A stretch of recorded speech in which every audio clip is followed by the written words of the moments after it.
영혼의 양식 하루 10분 독서 하늘북입니다. 신앙으로 살아가는 인간 송복모 신부님이 쓰셨고 바오로 딸에서 출판하였습니다. 지금 이 순간의 성스러움을 누리며 살아간다는 것이 무엇인지 예를 들어보자. 예수회의 존 포일 신부가 언젠가 독일의 한 수녀원에 머물러 있었을 때의 일이다. 객실 담당 수녀님은 84살 된 할머니 수녀님이셨다. 이 수녀님은 고령인데도 매일같이 손님방을 쓸고 닦았다. 청소도 대충대충 하는 게 아니라 광이 날 정도로 쓸고 닦았다. 어느 날 포일 신부가 외출했다 돌아와 보니 수녀님께서는 여느 날과 다름없이 무릎을 꿇고 열심히 걸레질을 하고 계셨다. 포일 신부는 수녀님께 농담으로 수녀님, 너무 열심히 청소하는 것은 아닌가요? 하고 물었다. 그러자 수녀님은 정색을 하고는 이렇게 대답하는 것이었다. 신부님, 하늘나라는 보잘것없는 것이 아니랍니다. 알고 계세요? 86년간 순심으로 하느님을 섬기면서 살아온 노 수녀님의 말씀은 정말 옳은 말씀이다. 하느님 나라는 보잘것없는 나라가 아니기에 걸레질을 하더라도 대충대충 할 수가 없는 것이다. 최선을 다해 봉헌하는 마음으로 해야 하는 것이다. 다음은 커밍스가 쓴 일상의 신비에 나오는 얘기다. 우리들 대다수는 대부분의 시간을 아주 평범한 일들을 하면서 보낸다. 그럼에도 불구하고 우리가 매일 경험하는 단순한 것들은 우리 인생의 가장 심오한 신비와 접촉하게 한다. 하지만 유감스럽게도 매일 똑같은 활동이 반복되면서 신비와의 만남에 대한 우리 인식이 마비될 수 있다. 평범한 것들 속에서 아무것도 얻지 못하면서 평범한 것들 속에는 아무것도 없다고 결론을 내린다. 대신에 아주 특별한 경험과 상태를 유발시키는 특별한 것을 추구한다. 종교적 경험을 유별난 것의 범주에 넣어버리고 일상 속에서 하느님을 발견하리라고는 기대하지 않는다. 그리하여 우리가 하는 평범한 활동들이 지니고 있는 풍부한 영적 차원을 상실하고 만다. 커밍스는 우리가 매일 경험하는 평범한 것, 일상적인 것들이 가장 심오한 신비와 접촉하는 것이라고 하는데 그 근거는 무엇일까? 어원적으로 평범한, 일상적이란 뜻의 라틴어 오르디나리우스는 질서를 가리키는 뜻의 오르도와 같은 어근이다. 이는 평범한, 일상적인 일이 자연의 질서와 조화를 이룬다는 것을 의미한다.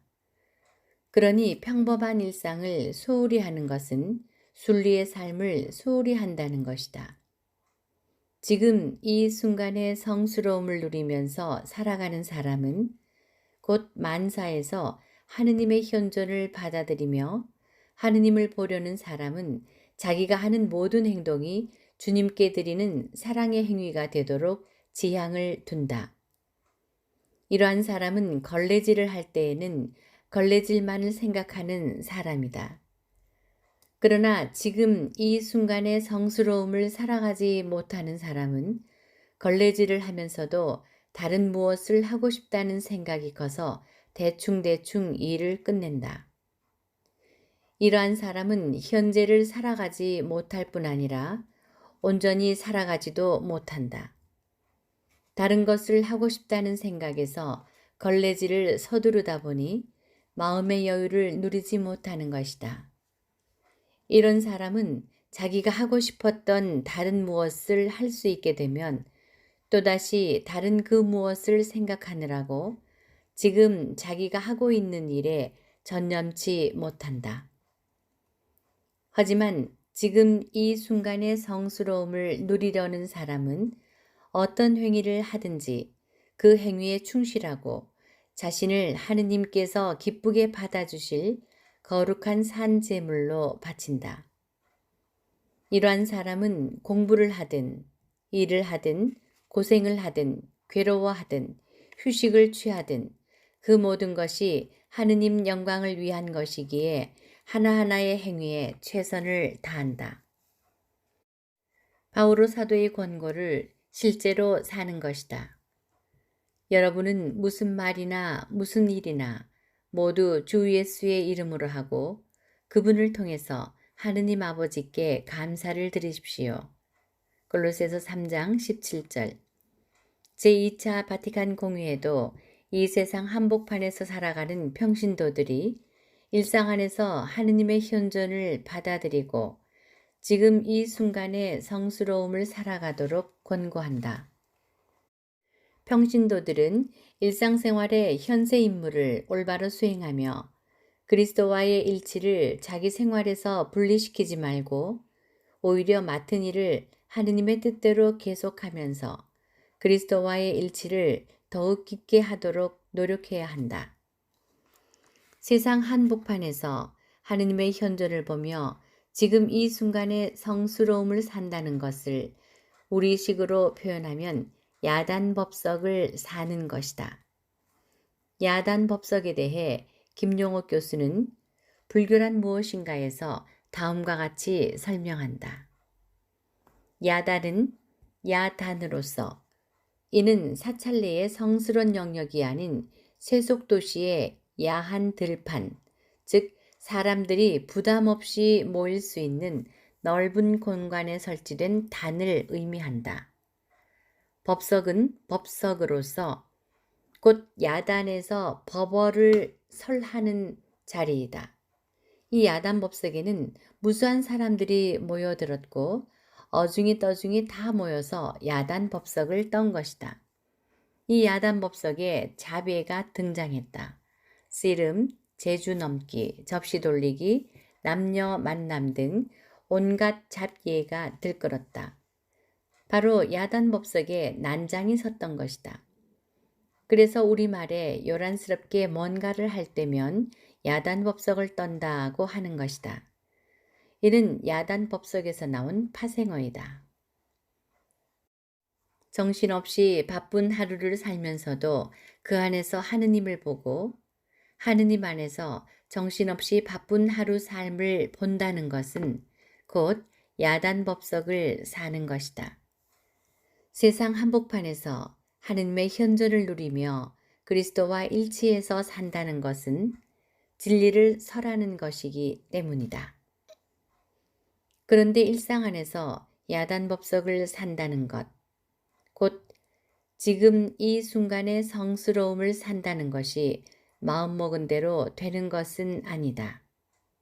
시끌시끌한 시정을 떠나 성당 안에서 성체조배할 때에는 그런대로 주님과의 일치가 이루어지지만 다시 시정으로 나가서 세상 일에 휩쓸리게 되면 그 일치가 쉽게 깨진다.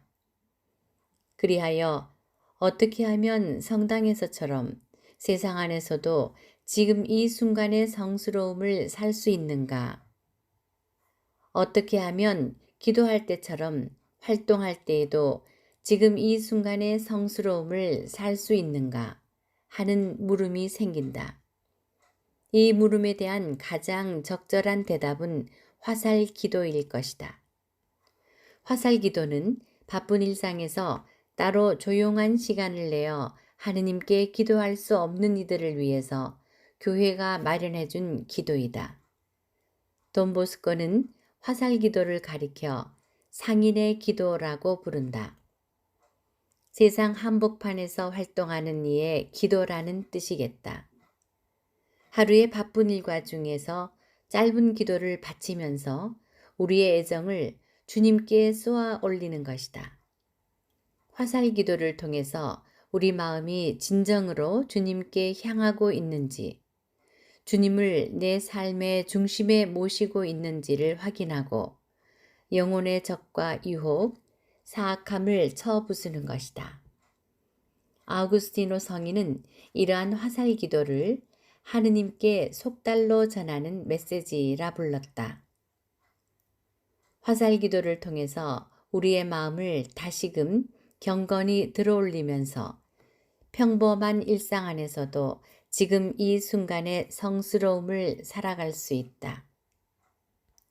곧 평범한 일상의 무수한 일들 안에서 하느님과 일치할 수 있다. 도대체 화살 기도의 내적 구조가 어떻게 되어 있기에 이런 엄청난 효과를 가져오는가?